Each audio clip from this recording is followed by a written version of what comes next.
So the biggest problem we have in America today is the greed and the corruption that determines everything in Washington. And there is literally no better example than guns.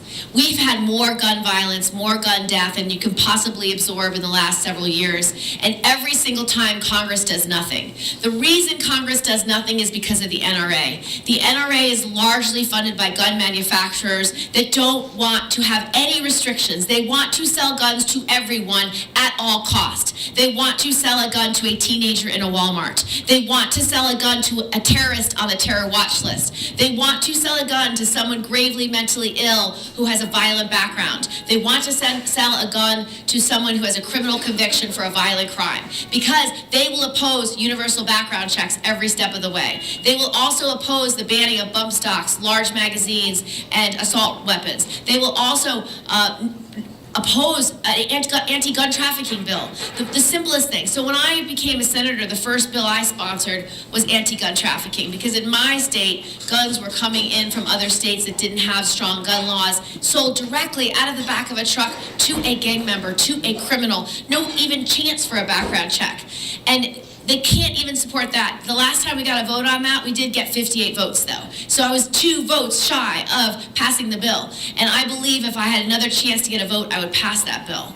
I think what's changing today is the fact that young people have decided this is an issue they care deeply about. And they are going to protest members of Congress who are beholden to the NRA. But make no mistake, the reason nothing is done is because of the greed and corruption of that industry. They want to sell more weapons at all costs. They don't care if it's a 4-year-old boy on a park bench in Brooklyn. They do not care if it's a young girl who's out with their friends in New York. They do not care who will bear the burden of their greed. That is the difference between capitalism and greed. When you want to sell and make money at all cost. So what we need to do is continue to elevate our voices, make sure young people are heard, because the one people who listen to young people are their parents. And so if their parents get involved in red and purple states across the country, we can begin to unelect members of Congress who won't stand up to the NRA. Yes. Are on Medicaid. So your reimbursement rates are very low. Yes. Yes. So we have several challenges in healthcare today. The first challenge is we don't have universal coverage. The second challenge is we don't have affordable coverage. And the third challenge is our reimbursement rates from Medicare and Medicare and Medicaid are too low. And so for anyone who works in healthcare, they know this. They know if you are a nurse, if you are a provider, if you are a rural health center, that the reimbursement rates of Medicare and Medicaid don't cover actual cost. So before you actually support a Medicare for All bill, the first thing you need to do is have transparency in pricing. And I'll give you an example. So you need an x-ray. If you're a Medicaid patient, you might get reimbursed $50 for that x-ray. If you're a Medicare patient, you might get $100 reimbursement to the hospital. But if you walk it off the street, they might charge you $5,000. The x-ray doesn't cost any of those numbers. It's something in between. And so we have a provision that we put into law last year that says we need transparency in pricing now, because if we do build on Medicare for All, that we need to know the reimbursement rate to our providers is real. So that's a change that must happen if you're going to invest in Medicare for All. The reason why I like Medicare for All is if you do let people buy in at 4% of income, it's always affordable. So if you make $10,000 a year, you're buying into your entire health care for $400 a year. That's affordable. If you make $100,000 a year, you're buying in at $4,000 a year. That's affordable. And so if ultimately you let Americans choose to buy in, you will get to single payer faster because it's just less expensive, but it still has very high quality and covers the things you need. I also believe that once you ask America, do you want this and will you buy in, you will get to single payer because so many people will choose it, you can then actually make it an earned benefit. And if you made healthcare an earned benefit the same way you treat Social Security, you buy in at 4%, your employer matches 4%, it's going to pay for itself. And it will make a huge difference if it becomes an earned benefit. I have a question about drug pricing. So there's someone in your home state of New York, a young woman who had to start a GoFundMe to pay for her asthma medication. Yeah. She didn't make enough money and she wound up passing away from the complications of her disease. I have another friend right now who spends all of her kids' college fund just to pay for insulin because the price has gone up so much. And I know there's a lot of legislation out there, including some that you've co-sponsored, like one was Senator Sanders and Congressman Khanna. And there's another one from some of our Midwest senators right now. The number is 377 for the nerds out there. But what it would do is allow the federal government to revoke patents when a drug company abuses their patent by raising prices to exploitative rates. And I want to know, is that something, it's sponsored by Sherrod Brown and co-sponsored by other Midwest senators, Amy Klobuchar and Tammy Baldwin. Would you consider co-sponsoring that legislation? I would.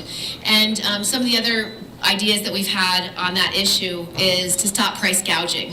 One of the biggest problems our seniors in particular have, but all patients, is drug companies every year, almost without fail, will raise the cost of a drug, even though nothing's changed, even though they haven't improved it, even though nothing's changed in terms of production costs, they just raise rates. Some of them will raise them exponentially by more than double digits, 10% even.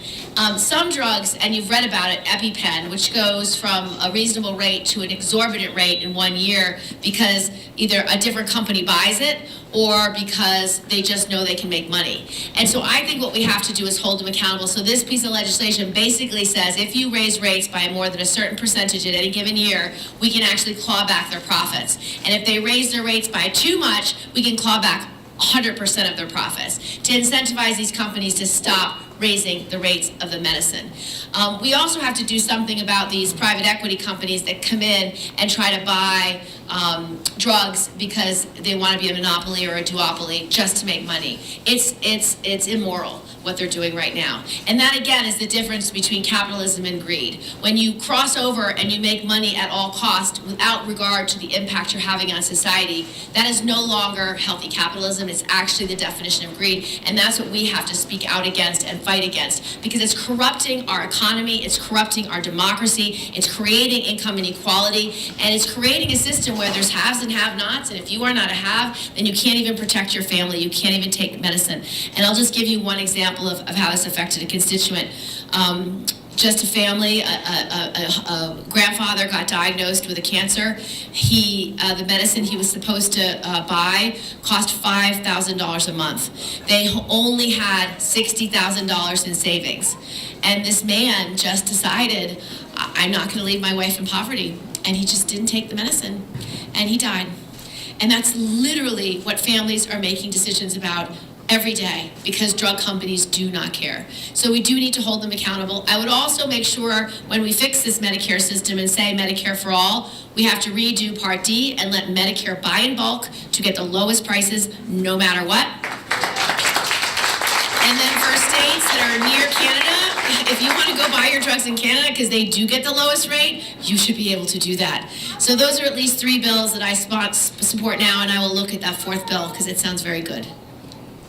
So I think when you're trying to convince a voter in your own state to oppose a senator or House member who doesn't share our values, I think the most important thing is to listen, to find where your shared values are, and then build from there. That's how you actually pass bipartisan laws. But this idea of socialism is really toxic, and I just want to talk about it. What they're trying to do is conflate socialism and capitalism, and trying to say that anything that hems in unbridled capitalism is socialist. That's not true. There is a difference between healthy capitalism and corrupt capitalism, and this is where Democrats should focus our interest. Because that is the truth. Healthy capitalism is how we have run this country since its inception. It works when our business owners, when our entrepreneurs and innovators care about not just creating a great service or a great product, but also the community that they're in, also building a strong middle class, also building a strong economy. And when you veer off that is when corruption takes hold. When you are a manufacturer and say, I'd rather put the PFOA in the water or the PFAS in the water because I don't have to worry about cleaning up those carcinogens. I just want to make money. That's when you cross over from capitalism to greed, okay? That's when you go from a healthy capitalist company to a corrupt one. When you have decisions that are made that ultimately harm the community that you're in, with whether it's dirty air or dirty water, whether it's raising the prices of a drug so high nobody can access them, Whether you're an insurance company who drops that coverage because you have a pre-existing condition because they can't make enough money off you, that is when it goes from capitalism to greed. So that's it. So let's define who we are. We support healthy capitalism. We don't support corruption and greed. The Republican Party and President Trump support corruption and greed. That is the name of the game. That is what they care about. It is what they do. President Trump has lined his cabinet with people who are corrupt, who care about making money more than protecting people, care about industries that are poisoning this country more than having common sense regulation to keep our communities healthy.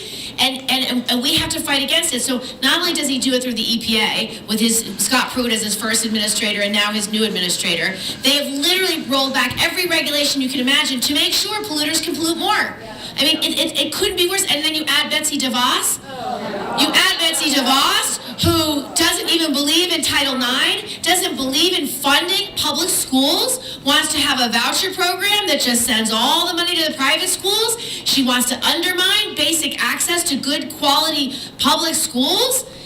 That's not who we are. It doesn't represent our values. The thing about this administration, and the reason why I'm running, is that President Trump has corrupted everything. He has taken his hate, his division, his interest in building walls to change the character of the country. We are a country that used to believe in the golden rule. Did we not believe you should treat others the way you want to be treated? Did we not believe that we should care about the least among us? In our greatest moments as a nation, we have cared about others more than ourselves. It's why we built public roads. It's why we have public sewer systems, clean water. It's why we made sure every home in America had electricity. It's why we should have every home have rural broadband today.